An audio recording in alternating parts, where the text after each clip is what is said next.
I remember having a roommate. My roommate was Richard Cohen, and he asked me one night. He said, "What are you doing here?" And I said, I remember my answer. I said, "I'm trying to dig a ditch for my energy to run through." And I remember telling one of my friends that I dropped out of medical school, and he said, "Oh, you have chosen the romance of an uncertain future."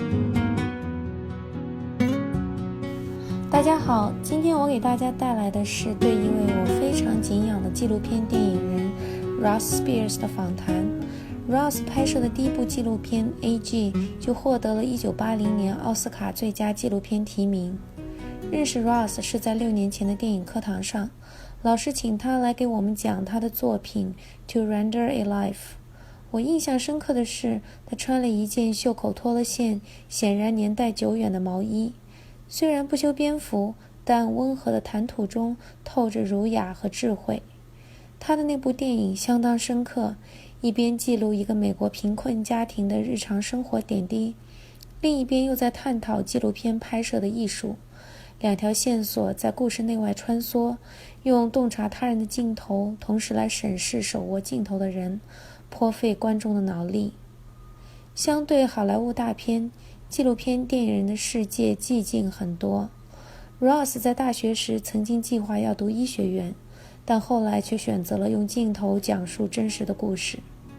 我总是对走不寻常道路的人充满好奇，想知道他们是如何找到自己的，于是就有了这次访谈。I'm really grateful that you agreed to do this interview with me. I think we met 6 years ago when I was in the filmmaking program, and you were a guest lecturer there. And I was personally so inspired by your personal story, that how you chose your career path. And honestly, I think that experience, the filmmaking experience, is one of the two peak experience in my life, and the other one is becoming a mom. I think, and that experience really changed my life. And I'm not exaggerating, just not that I've learned how to make film. I still don't know. I'm so scared of a camera and technology. But I think at that point, I got a taste of what it's like to do what you love to do, and I made the decision that, I will not settle until I find what I love to do. And in that sense, it was really a turning point or a peak experience for me. So I think today, the goal of our conversation, I would like you to share your personal story with my audience, that how you chose your career, and along that process, what kind of challenges and obstacles that you have met. So my first question would be, how did you find out that your true passion is filmmaking? And did you have a magical moment, like ding, this is it, or have you gone through some trial and errors, and do you feel like documentary filmmaking is the thing they're meant to do, or it's one of the options? Well, okay, the last question first. Yes. I can't imagine not being a documentary filmmaker now. Of course, I've been doing it. Well, I guess I made my first film in about 1970. See, I grew up in East Tennessee in the 50s and 60s. And that's a long way from any kind of media place. And I grew up thinking that I was going to be a doctor. And how did you get that idea? Well, I grew up with the idea that I should have some sort of sense of meaning for my life, and that a sense of purpose in my life. And part of that came from a sort of a religious background, and part of it just was part of my sort of family story. So the profession of being a doctor really appealed to me. I thought, there was this one doctor that I heard about when I was growing up. I heard about Dr. King over and over and over again, because he was this guy. He actually was very old-fashioned. He drove his own horse and buggy. You know, he did house calls to people's houses. He came to visit my grandmother at her house all the time when she was sick. You know, Dr. King was kind of a saint. You know, he would come to your house and help you. So that was the kind of doctor that I wanted to be. And so I thought that I was going to be that when I went away to college. And but at the same time, I had become very interested in reading and literature.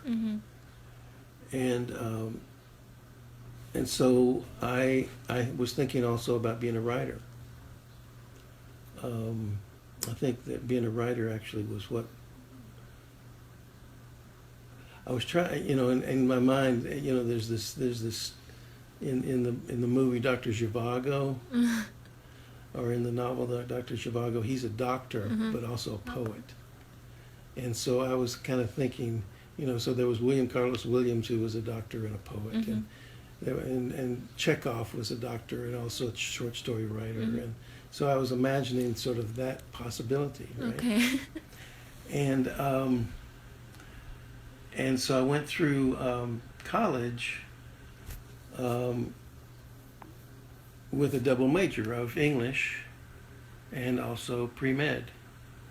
And I actually got into medical school. I got into a really good medical school and had to decide, you know, whether I was going to go to medical school or not.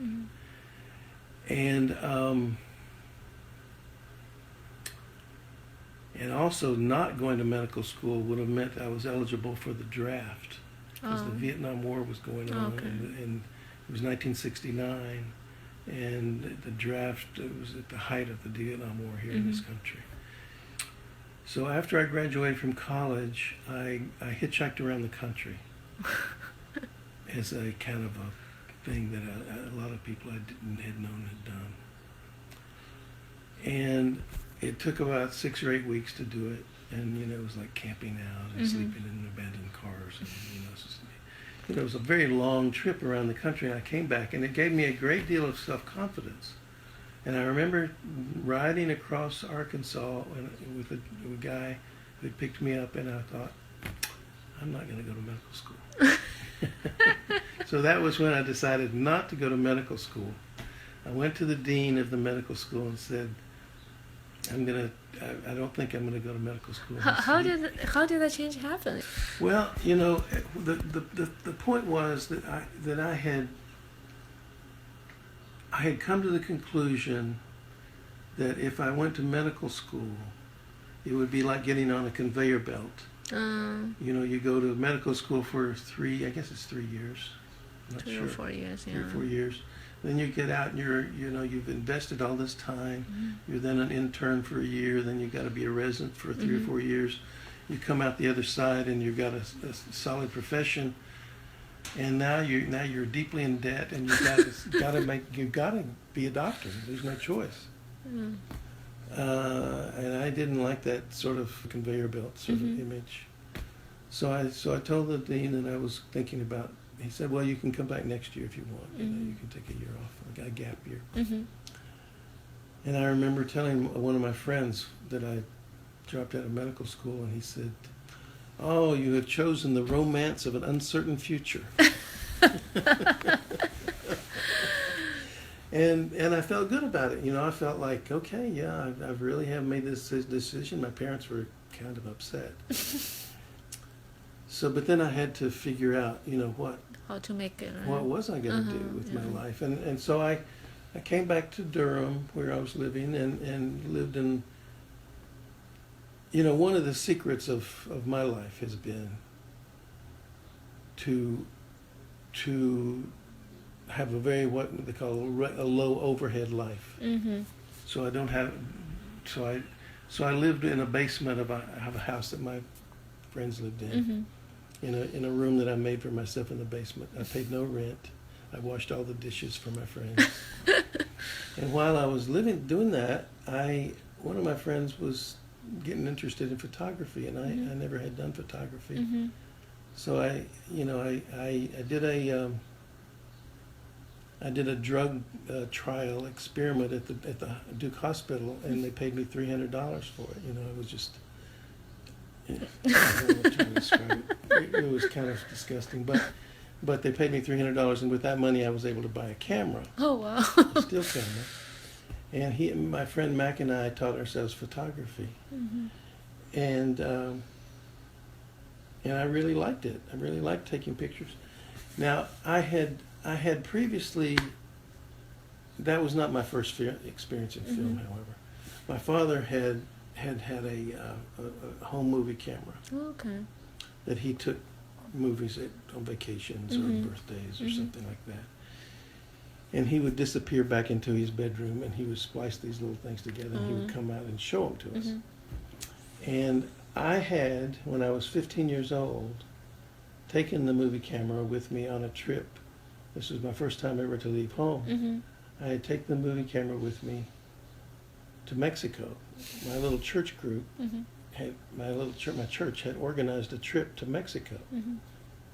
Anyway, so I took this home movie camera and I shot film as we went. And so when we got home, you know, all the parents wanted to see, you know, so I spliced it together as best I could and showed it at a get-together a few months later. And I had to narrate it all, you know, and talk. So that's a real film. Yeah, it's like, as if it was a real film. And so it was like, I don't know, 15 minutes long, and I told about this and that. And it really felt good. I really liked that experience. And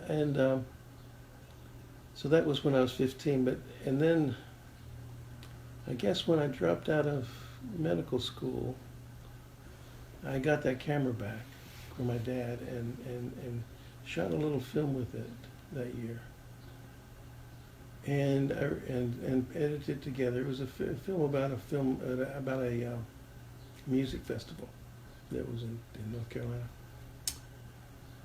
and I liked doing that, and so I began to get the idea that maybe I should try to be a documentary filmmaker, and but I didn't really know how to do it. Now, the University of North Carolina at that time had a program called Radio, TV, and Motion Pictures. It was a really, really, really lousy introduction to anything. But I enrolled after this 1 year of being out of school and living with my friends. I enrolled at the University of North Carolina to study in their film department.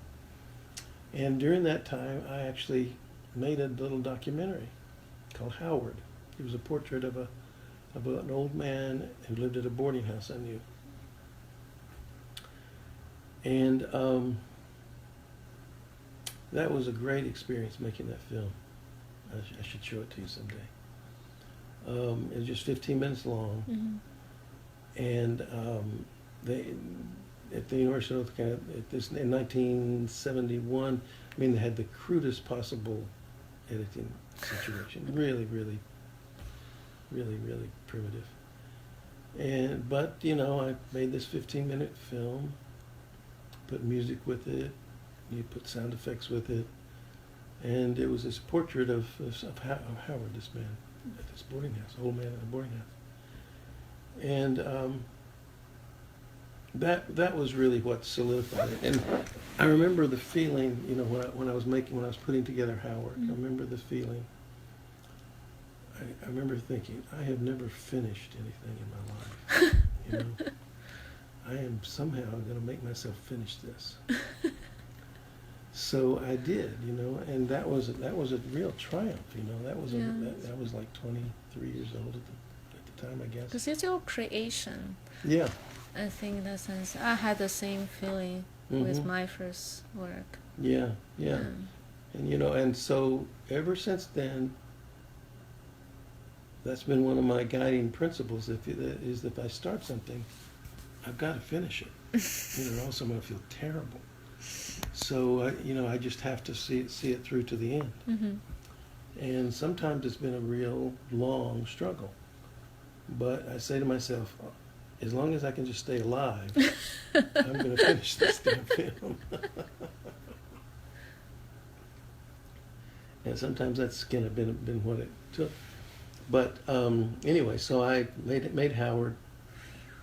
Didn't exactly know what to do with it, but the next year, I mean, I had to get a job. I got a job with a friend of mine had a job as a land surveyor, and so I got a job with his company as a land surveyor in order to be because at that point I did know that somehow I wanted to be a filmmaker. So you made up your mind at that point. I think at that point I made up my mind, and I found out about a school that was opening in California. Mm-hmm.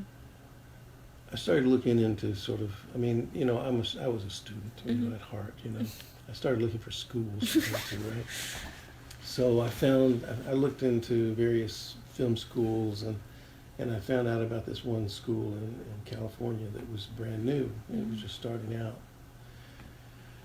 And so I applied to them, and I went out to California and to learn the trade, and I remember having a roommate. My roommate was Richard Cohen, and he asked me one night. He said, "What are you doing here?" And I said, I remember my answer. I said, "I'm trying to dig a ditch for my energy to run through." Oh, wow.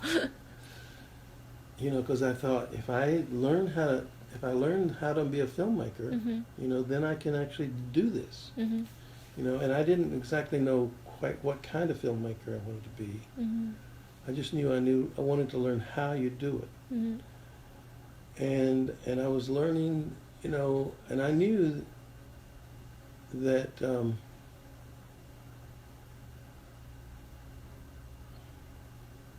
I knew that I was smart enough, and I knew that I could, but I had no skill. I had no experience whatsoever in the world of theater or fiction film, or even writing. Only experience I had was in sort of documentary work, real, you know, doing real life situations.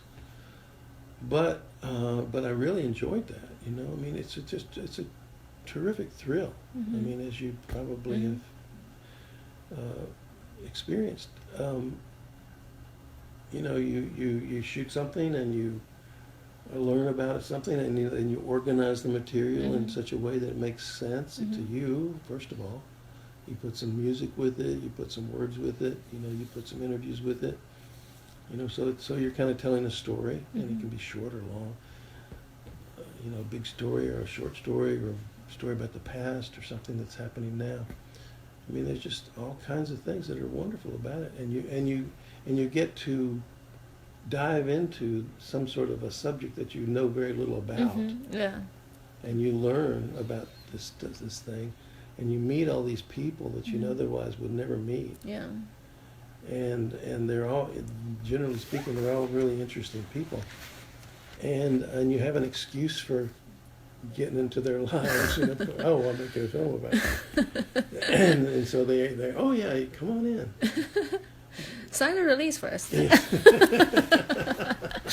yeah, that's always part of it. And so the doing of it really proved that I loved it. You know, I mean, it was not, you know, I was lucky that I was able to do it really on the cheap for a long time. And I was able to, I was in a situation in which, you know, I could get by on part-time jobs. You know, I'm sure my parents were, you know, certainly when I was in my hometown, they were helping me. There were ways to do it cheaply. Even now you can do it even more cheaply. Yeah, I think with the technology and all that. I mean, I think going to school will probably be expensive, but I don't know, like, whether you'll have to go to school. I mean, there are a lot of other learning sources. Oh yeah, there's lots of ways to do it. I mean, it's one of these things. One of the sayings I lived by growing up, and I remember, where there's a will, there's a way. Yeah. You know that. Yeah. You know that old saying. Yeah. And I just, you know, kind of believed it. You know, where if you really want something, you can make it happen. And it may not be easy. I mean, you know, so I spent 2 years at Cal Arts. and worked on other people's films a little bit. Well, it's an art school. They do all kinds of things there: theater, art, music. And so I experienced a lot of different things at night. I'd go to the performances and the dances and dance and artwork and concerts and stuff. And so I experienced a lot of that stuff. And at the same time, you're supposed to do a project, and then you're going to be judged in that project. There were no grades at CalArts at that time. So my project was to do a script about James Agee. That was the other thing that I got inspired by, was the writer James Agee. I had read his work while I was in school, and I really had fallen in love with his work, and so I knew, I thought it would be a neat idea to make a film about him. And but confidence is so important. When I went to have a meeting with my advisor, they called them mentors. I went to my mentor the last couple of weeks of school, and I had a going away sort of meeting with him. And he said, "What are you going to do next?" And I said, "Well, I could have said, well, I'm going to try to get a job as an editor or as a cameraman or something like that. But I always knew that I was not psychologically suited to be anything except the director. I mean, I had worked on other people's projects, and I've always thought, I'm learning stuff and I'll do this, but I'm not going to want to do this for my life. I want to make films.